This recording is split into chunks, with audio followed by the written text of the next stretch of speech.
Hello, it's Amelia here, Groups and Membership Officer for Voluntary Norfolk, and today I'm talking to Nigel and Carlyn about the Green Care Network. Carlyn, can you tell us a little bit about what we mean by Green Care, and also can you tell us a bit more about where the idea for a Green Care Network came from? Hi there. Green Care is a term that has been quite recently coined, and it is an umbrella term for organisations, projects that are anything to do with nature, so nature-based interventions. So that could be anything from care farming to conservation, walk and talk groups, horticultural therapy, and so on. But more specifically, I suppose you asked the question, where did the Green Care Network sort of come from? Where did it originate from? And Nigel and I both recognised, probably 18 months ago, that there was very little joined up chat between green care organisations and projects in the county. And we also recognised that there were a number of green care services available in the county doing some amazing work. And we felt that there was an opportunity there. And we also recognised that a lot of these green care projects and organisations were working in an isolated fashion. So it kind of begged the question, there was an opportunity here. And that's where we formulated this idea that a Norfolk Green Care Network might be opportune. Green care seems to be gaining momentum and recognition, and so we wanted to build from that. And that's really, sort of where the network kind of started from. Brilliant. Nigel, can I ask you about how the pandemic has affected the development of the Green Care Network, maybe in a sort of practical sense? Yeah, well, hi both. I guess, we kicked this off back in, I think it was January this year. We had a very positive meeting. About 50 people came along. We met at Reefham, and we were just about to get going. And of course, we all know what happened. Lockdown happened. And so all of our plans for progress really were put into to hold, really. And it's only recently, as Carlyn has indicated, last couple of months, really, where we've thought, well, we can't just go on just sitting back and not doing anything. We ought to really get on and get some momentum going here. And Carlyn has also mentioned, the effects of the pandemic, which I think have been amazing. Obviously very distressing in many ways to many people, but amazing in the way that they've actually prompted people to appreciate how important connecting with nature is. And also, I guess, for a lot of people who already knew that, myself included, I think, we took it for granted. And so I've come to appreciate it much more. People have talked about being able to hear the birds sing in the morning because there isn't so much traffic or aircraft in the sky and stuff like that. So it's been really, really important, I think, to use this as an opportunity to push things forward. Interestingly, talking to some of the members of the network, it's been quite amazing how they've experienced the impact of the pandemic and really used it, I guess, in a very creative and positive way. We've had examples of organisations that have witnessed a great growth in the number of volunteers that are coming along and helping them with what they're doing and benefiting from things as a result. And we've also had examples, I think, of organisations that would normally get people out in and experiencing nature using online methods to actually broadcast, if you like, the sounds of nature to people online. And that's been fascinating to see that. And whilst, we complain about the pandemic constraining us all, I think it's actually been a cause of a lot of creativity and imagination on the part of many people to sort of move things forward.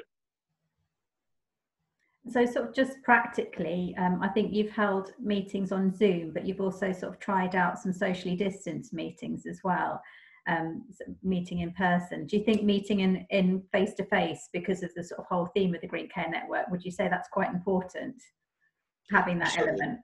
Yeah, absolutely. I mean, as you say, you've reminded me, we did have an initial small group meeting, socially distanced, in my garden, which was interesting.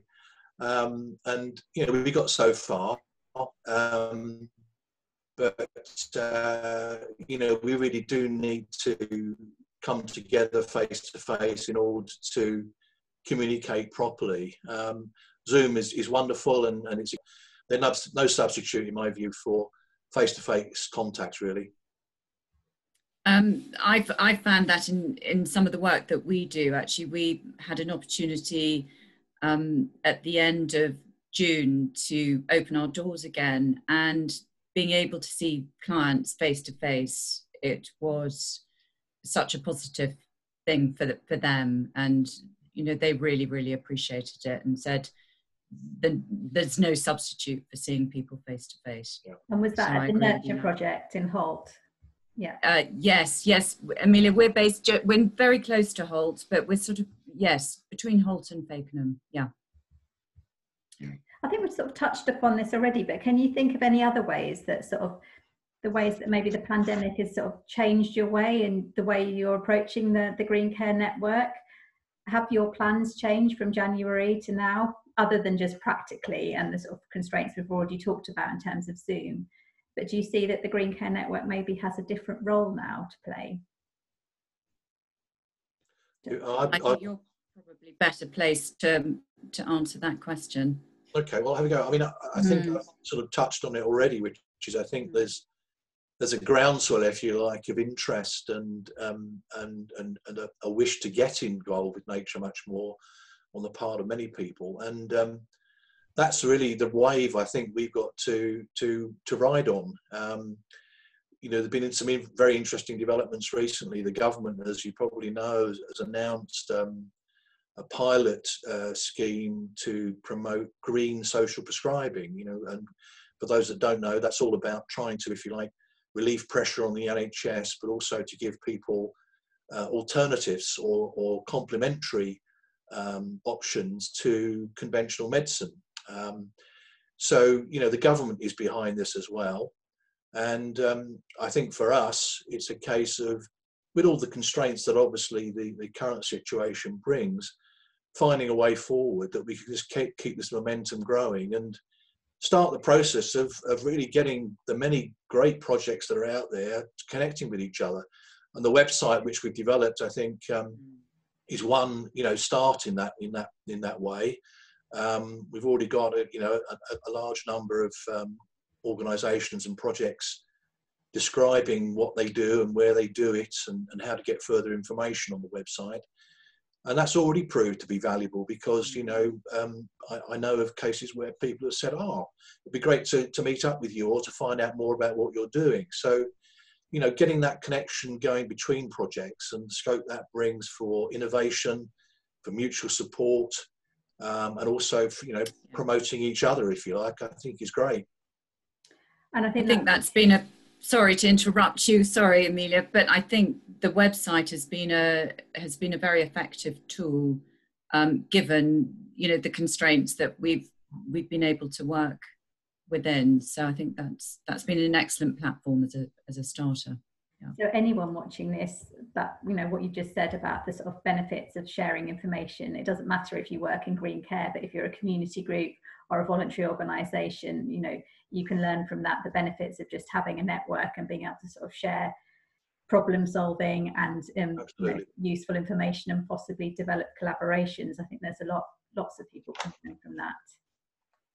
So we've talked a bit about green social prescribing, and I think, you know, that makes it really interesting, the idea of Green Care Network, because I think we've all known that, you know, going out and getting some fresh air and going out to the countryside is sort of, anecdotally, we feel like it's good for us, but now it's starting to be sort of recognised by health and social care professionals, so it's quite an exciting time. What are your plans for the future for the Green Care Network? Well, I'll kick off. We've got our first face-to-face get-together on Monday, the 2nd of November, which Carlyn is very kindly hosting at the Nurture Project. And that's really, I suppose, a pilot in a sense, in that we're going to use that as a way of delving more deeply into the sort of work that one particular project is doing, and to, again, share experiences and ideas.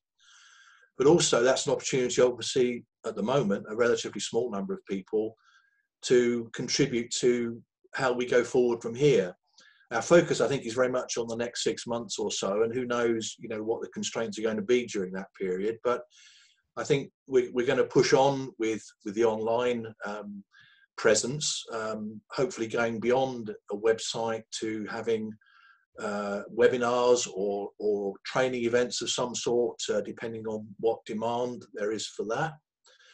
To start to I think facilitate and lock into what other organisations are providing in this field. I mean, there are a whole host of very, very effective organisations out there that are also promoting various aspects of green care. So you've got Thrive, that's very much involved with social and therapeutic gardening of various kinds. You've got the conservation volunteers. We've got the Centre for Sustainable Healthcare.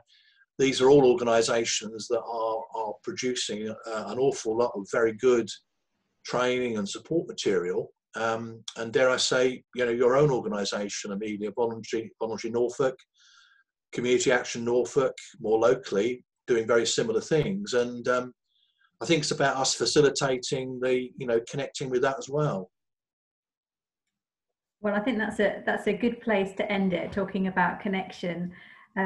Thanks really very much for joining us today. This film will go onto the Voluntary Norfolk YouTube channel, where we're building up a collection of interviews with local community groups. I really look forward to hearing how the Green Care Network develops over the next 6 months. Thanks very much, Nigel and Carlyn. Thank you. Thank you very much. Stop recording now. Bye now.